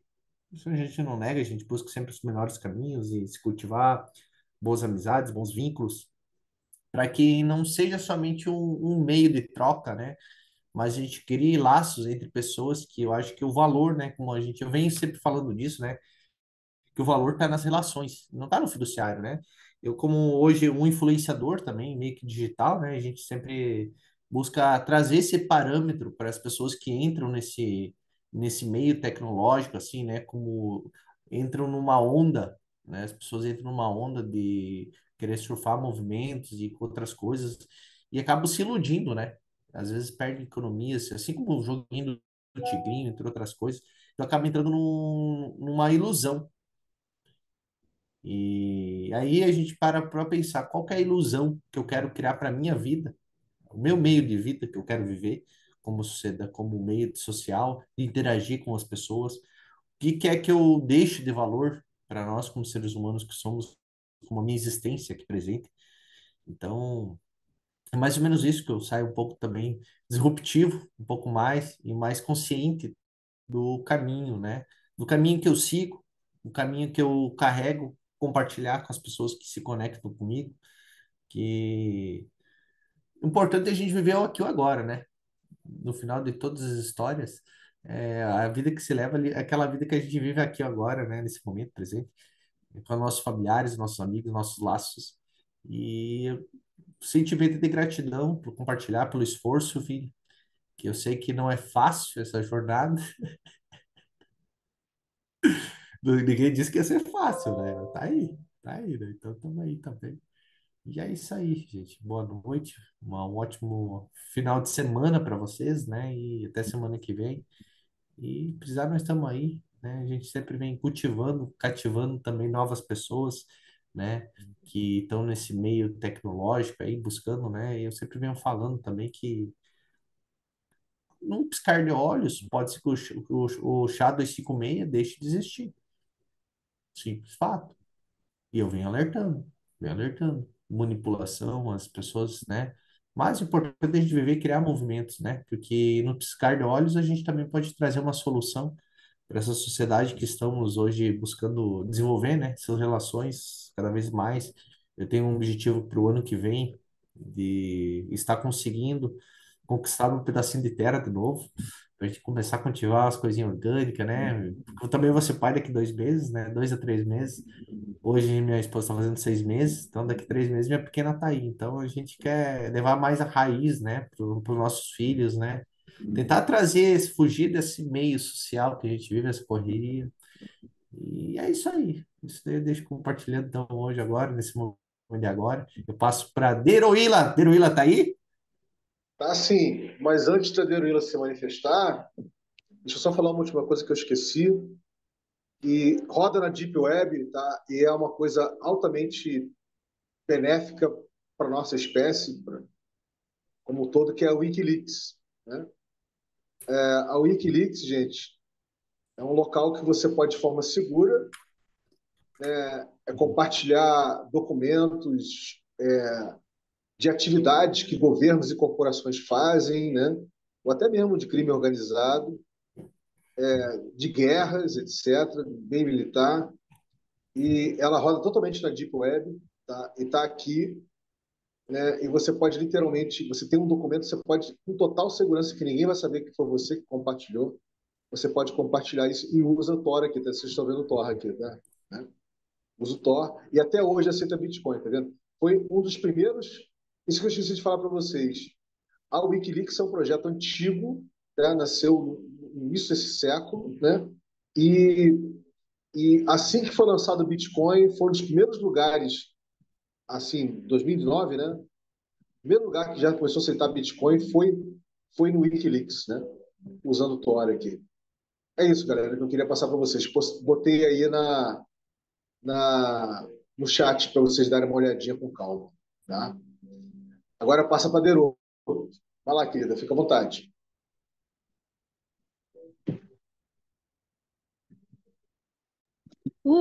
Às vezes dá uma travadinha, mas vamos que vamos. Primeiro, eita, que felicidade! O Gui vai ser pai de uma menina. Olha que É... cabelo branco, se não ficou até hoje, já tem uns barbas, já tá branco. Ó, Já tá ficando. já tá ficando velho, já tá ficando maduro, maduro, você é É. maduro, não é velhice não. Veja o nosso pré-histórico, Vinícius, é tudo maduro ali, não é velho. O cara, você vê ele pessoalmente, ele até reluz, a, a pele dele brilha, porque o cara é jovem, entendeu? É só que ele tá maduro, entendeu? Só isso. Bom, primeiro tomei bastante susto, assim, né? Que, eu falei, caracas, onde que a gente tá pondo nosso pezinho, assim, né? Ou onde eu estou pondo meu pezinho? Eu tinha ouvido falar sobre essa utilização da internet de uma forma, como diz, não posso falar que é imoral, né? Porque pode ser imoral para mim, pode ser antiético à minha ética, né? Que esse negócio de utilizar para, sei lá, pornografia, tráfego, essas coisas assim, tráfico, é. É porque eu, às vezes me confundo com tráfego, que é o da internet, do marketing. E aí, eu falo assim, caracas, meu, tipo, esqueci dessa parte, né, de que tudo pode acontecer na internet e tal, e eles não deixarem rastros. Mas ao mesmo tempo é aquilo, né? Tudo pode se tornar uma faca de dois gumes, né? Tanto pro lado, não sei se é um lado bom ou ruim, mas, né? Mesmo porque esse discernimento quem tem é cada um, né? Como ética, né? Cada um tem a sua. Mas eu não imaginava que a gente ia se aproximar tanto é, dessa tecnologia que as pessoas utilizam para todos os fins, né? E, e então eu acho que a parte mais obscura, ainda assim, estou um pouco assustada, mas eu quero olhar para esse lado assim que de construção de internet, de construção de rede e até de construção de aparentemente uma segurança. Apesar de que parece que é invisível a movimentação, mas tudo isso tem um rastro, a pessoa que tem que saber como rastrear, né? Essa movimentação aí. E, e é isso, eu acho. E também acho que eu tenho que estudar muito mais, porque parece que eu ouvi isso, tipo assim, essas coisas, 2011, 2010, 2011, e agora ouvindo de novo, assim, caracas, parece novo, mas na verdade só estou me aprofundando um pouco mais. É isso. E eu passo pra gota, ou a gota, como ele quiser. Valeu, Nero. Hum, concordo com a Deroça, essa coisa da faca de dois legumes, né? Porque você ter privacidade é, e controle sobre os seus dados vai servir a um determinado interesse, né? Você está totalmente público e seus dados completamente abertos vai servir a outro interesse. No fundo, é uma questão bem filosófica, né?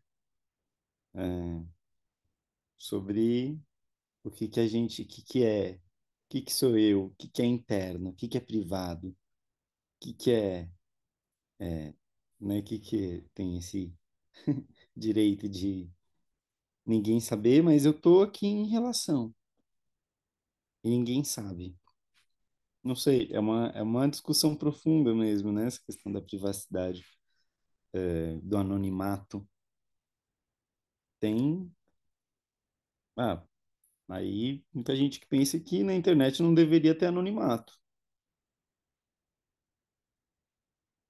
É para esse, inclusive, caminho que a nossa sociedade tem cada vez mais se dirigido, assim, né? Para uma censura mesmo, para tudo ficar bem.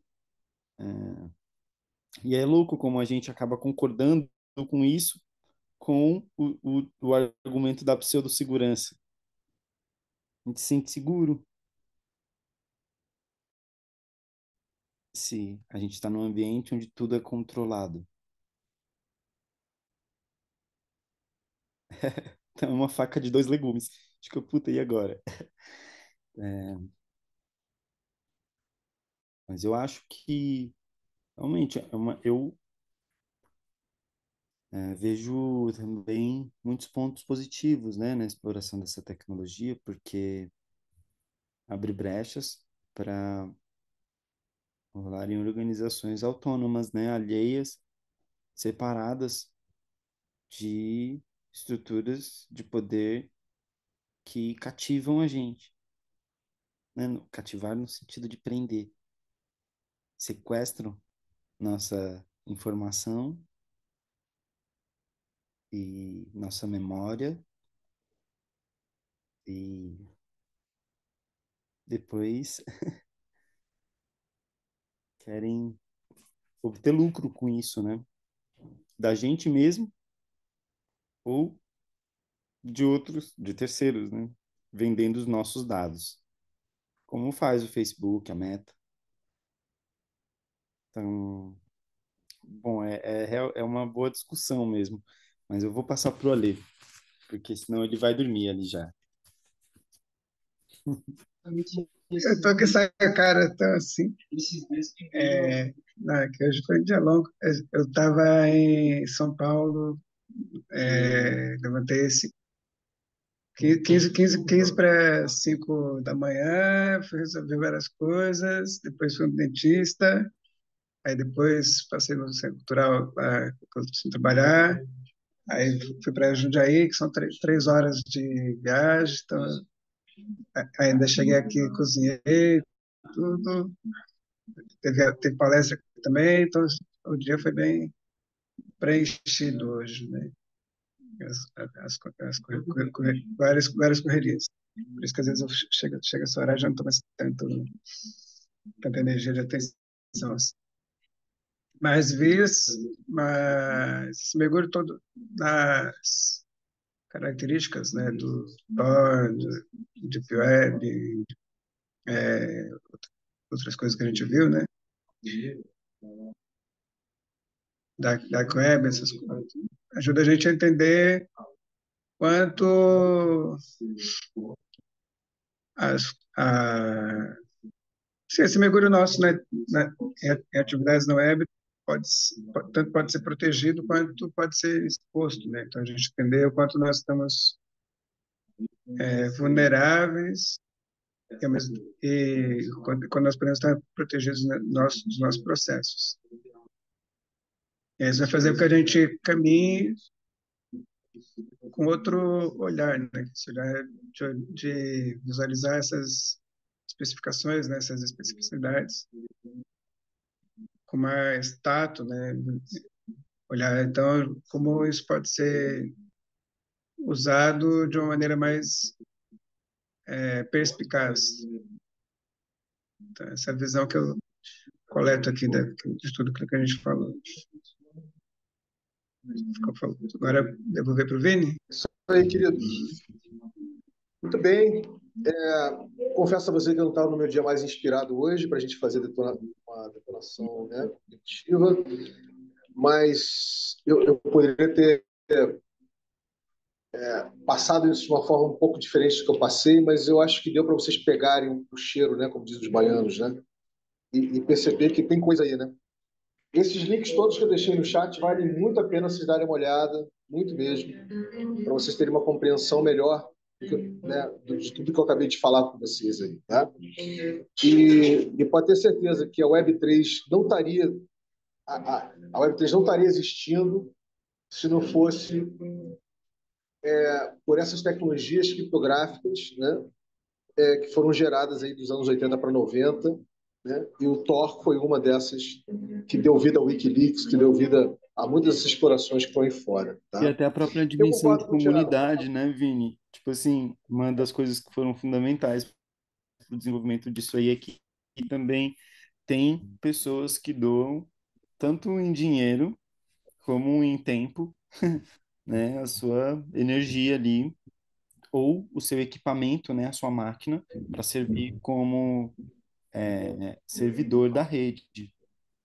Então, assim, é simplesmente um processo de várias doações de várias organizações. Claro, a Google tem interesse, né? Grandes patrocinadores também têm interesse, mas por trás disso tem uma comunidade de pessoas que estão organizadas em torno, né, da ideia do software livre e da privacidade dos dados e da identidade. Uma coisa que tu falou agora, Vini, me cativou, né? Que, Vini, eu tava vendo esse projeto, dá uma pesquisada, o 2U. E aí eu achei bem interessante, porque a gente poderia implementar um modelo semelhante de uma rede distribuída e autônoma e descentralizada com a Clique Comércio. Pensei né, não sei como que faz, não sou programador, não entendo nada, só tenho ideia, né? Mas se várias pessoas, se cativar várias pessoas, né?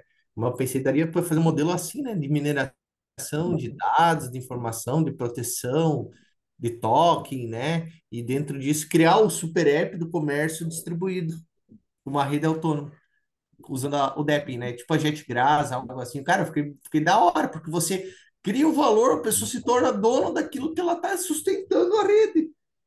E está criando valor para a rede. Tudo está ali, ó. Verdade, verdade. Meus Né? queridos, vamos lá. Eu não quero essa cena de ver o Alê dormindo com a gente. Isso é bonito, a gente poder acolher o Alê e dormindo aqui com a gente. Mas, enfim, vamos finalizar. Foi bem bacana, tá? Beijo no coração de vocês.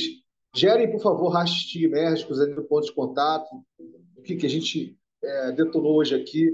Tenho certeza que tem uma riqueza de coisas. Essa diferença entre privacidade e intimidade, para mim, sabe, Tiago, também faz muita diferença. Isso é uma coisa uma conversa que a gente pode desenrolar depois, não hoje, né? E uma boa noite para todo mundo, tá? Um beijo no coração e até semana que vem a gente vai se falando aí, tá, gente? Valeu. Boa noite, pessoal. Valeu.